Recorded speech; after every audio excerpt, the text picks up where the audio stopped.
Okay, so I'm here with John Hogan today. He's the founder of Hogan Landscaping. John started this business 2 years ago while he was still in high school, and now he's a college student here at UCF. I wanted to focus on John's business because I think it's really interesting as far as when a student is able to be an entrepreneur at the same time. So, John, thanks for coming. Appreciate it. And I'm just going to ask you a few questions here about business and why you set it up, how you set it up, basically legal aspects about the company. So, from a legal perspective, what type of business entity did you guys set up your landscaping as? We did an LLC. Okay. And why did you guys choose? It was pretty much the easiest to set up, and with taxation and protection, it was definitely the best choice for us. Yeah. Okay. That's what I found actually with a lot of the businesses I've been looking at too. Interviewed for this that a lot of them did LLCs, and that it's usually not too tough of a process. Like there are certain websites like LegalZoom and stuff like that that you're able to set them up on. For contracts, do you have any big contracts or specific contractual relationships that were important to your business or that helped you? Yeah, our first neighborhood deal where we got a whole neighborhood commit to mow all their lawns. It was about 200 plus houses. That really gave it a solid constant income. That was really helping us out. Yeah. Cool.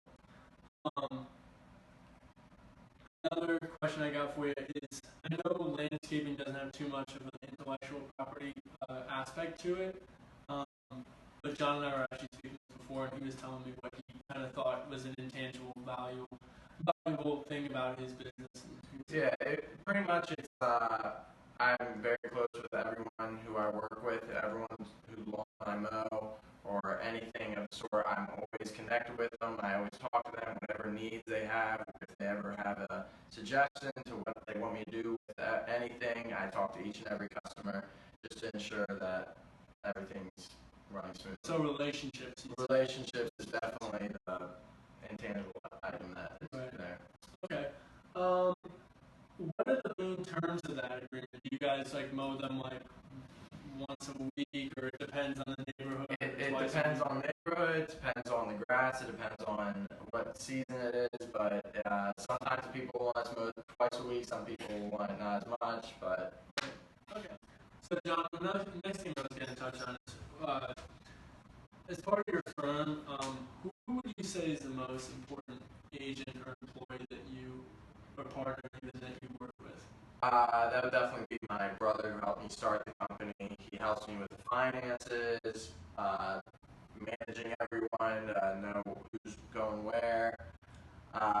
We consider ourselves, like owners of the company, but also employees. We basically manage probably over 90% of the whole company. Right.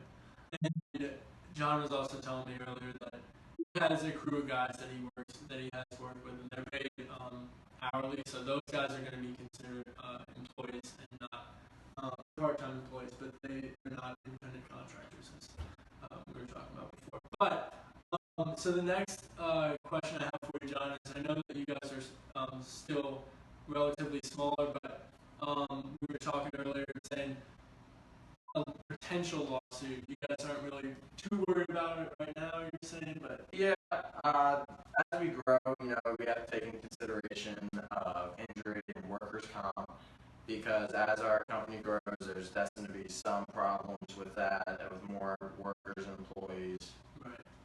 Okay, yeah, we were talking about it earlier as well, how, lawn mowing and landscaping, you're working with heavy equipment and, things that could potentially be dangerous and stuff. So that was definitely what we were thinking.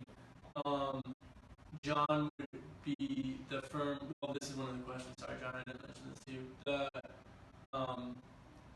Hogan Landscaping would be the defendant in the case. It wouldn't be the plaintiff. The person who was injured would be the plaintiff. Also, the question I asked is, would it be more likely to settle in or out of court?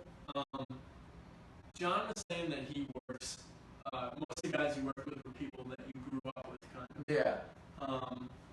And so you think that you'd probably be able to work things out with Yeah, that? I think I would not go to court. If anything, it'd just be a switching of money, paying for medical bills, if anything. Right. Okay. So the next thing I want to ask you about is your firm's commitment to ethics and culture, or ethical culture. Well, pretty much we talk to every employee, every customer that we have, and we find out what they need, and we stick to everything that they tell us to do. If we make a 3-year commitment, we don't break from it unless there's some conflict of interest. Pretty much, we like to, please our customers in any way possible and treat our employees with the same amount of respect that we expect from them. Cool. And so that's basically all I have to ask you today, John. I think we got a pretty good sense of the basic legal aspects of the company. And just want to say, real impressed with you, John. Thanks Thank you. Thanks for Appreciate talking. it.